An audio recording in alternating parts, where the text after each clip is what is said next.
And you know what? It also actually talks about, once again, in my opinion, it also touches on how, don't get it twisted. Like, yes, church is supposed to be the place where you're supposed to come and worship and feel love and feel embraced. But don't get it twisted. There were definitely a couple moments to where it's clear cut a business, and there's actually moments to where things got a little cutthroat, with like other rival churches. Now that they see that the King of the Hill, being Pastor Childs, is struggling, so it definitely shows you how cutthroat, other rival churches can be when the top church is struggling with some things. So.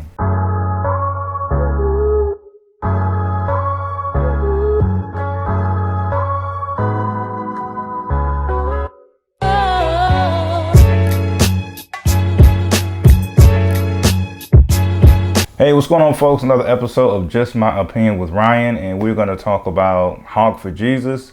Just a fairly short review on the movie.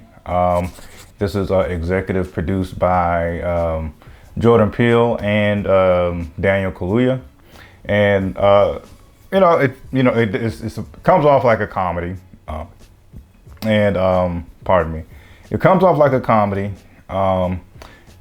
I don't want to go into too detail about all of it, but it may contain, a small level of spoilers here and there. Like from the rank of 1 to 10, maybe about a 3.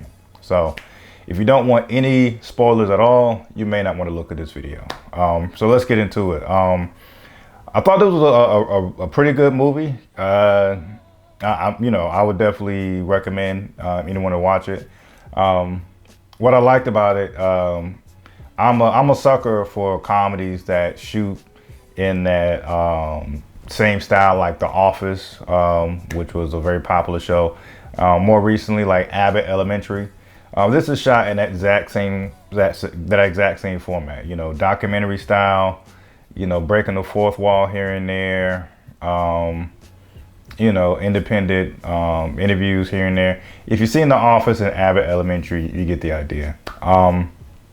And what the movie is about, this huge mega church, which is ran by Sterling K. Brown's character, Pastor Childs, and his first lady, played by Regina Hall. Her name is Trinity Childs. So they're the leader of this mega church, and a huge scandal has rocked the couple, and leaving the congregation just to leave. And as the movie progresses, we get more detail about what the scandal actually is. This is probably where the minor spoiler alert comes into play. Just picture Eddie Long. I felt like this was, somewhat, not loosely based, but maybe like somewhat inspired by the true story of Eddie Long. For those who aren't familiar, Eddie Long, pastor of a huge mega church in Atlanta, which is where the movie takes place. This movie takes place in Atlanta. But Eddie Long was a huge, pastor of a huge mega church down in Atlanta, and he was accused of sexual misconduct with young men. And that's along the same lines of this. And the thing I liked about this movie is, whenever a scandal goes down, like I said, you got real life scandals like Eddie Long. Another scandal comes to mind is some affairs that Pastor Jamal Bryant had with other women in his congregation, and apparently got some of them pregnant. But what this movie focuses on, which I really, thought it was an interesting perspective. In my opinion, this really comes from the perspective of the first lady of the church. So you kind of see what Regina Hall character is going through, which kind of gives you an idea of perhaps what some of these first lady, wives of these pastors, may have went through in real life. So throughout these scandals and stuff like that, they hire this documentary team to document their path from picking themselves up after the scandal and just rebuilding their mega church. So that's what this out is about. You get that journey, and throughout this journey, you really see awkward situations where, you know, the first lady or Trinity Childs in this movie, you know, is just trying to grin and bear it through all the uncomfortable accusations and just numerous awkward moments that's thrown at the pastor. You know, so, you know, you're talking about lawsuits, possibility of, you know, does the pastor settle, you know, and at times, once again, in my opinion, at times there are moments to where Trinity Childs is kind of blamed for not doing more to help resurrect the church. You know, forget about these, you know, sexual allegations that the pastor has. It's the wife's fault. So there was also a number of times where I felt like the wife was the scapegoat, you know, for some of the downfalls that's going on with this mega church. And once again, you know, I can't help but wonder if, you know, was that a possibility of what some of the wives of these pastors were going through? You know, like, you know, what was Eddie Long's wife going through at that time? If I'm not mistaken, I believe Jamal Bryant's wife divorced him in 2009.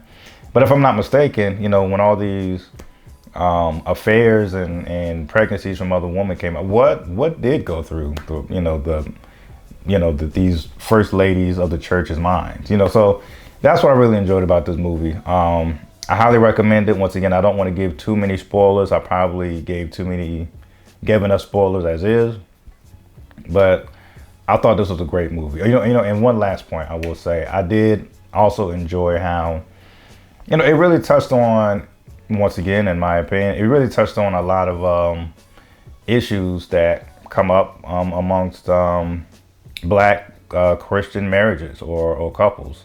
At least what I remember. I'll just speak from example. I remember growing up where, you know, you just had the mindset like no matter how shitty the marriage is going, you just don't get a divorce. You know, I don't care what is going on with your husband, if he's having affairs, if he's abusive to you, verbally or physically. I remember, at least in the South, just other people talking and stuff like that, church gossip. I remember, you know, that was just kind of the mindset. Like, yeah, we're gonna get through it through the grace of God, stuff like that. And you know, yes, I know like the divorce rate is pretty high and things of that nature. But you know, and I'm not a fan of immediately getting a divorce. But I do believe like if you're trying to work at it and it's just not working, or you're trying to work at it but your spouse is just not getting the memo, I am for getting a divorce in situations like that. So that's another thing that is really you know, one of the things that is weighing heavy on Trinity Child's heart in this movie. It's like all this BS that this man has put me through and put this church through because of his, you know, sexual misconduct allegations. You know, that was another challenge that was just weighing heavy on Trinity Child's heart. You know, do I get a divorce? You know, because damn, this is a lot to handle. So once again, I try not to give too many spoilers. May have ruined it for those who, you know, didn't want spoilers. So for that, I apologize. But yeah, I thought this was a great movie. Well, let me not say great. I thought it was a good watch. You can go see it in theaters, or if you have Peacock, or maybe you got the hookup with someone's Peacock password or login, you can see it through Peacock as well. Love it or hate it, folks. These are my opinions. Peace.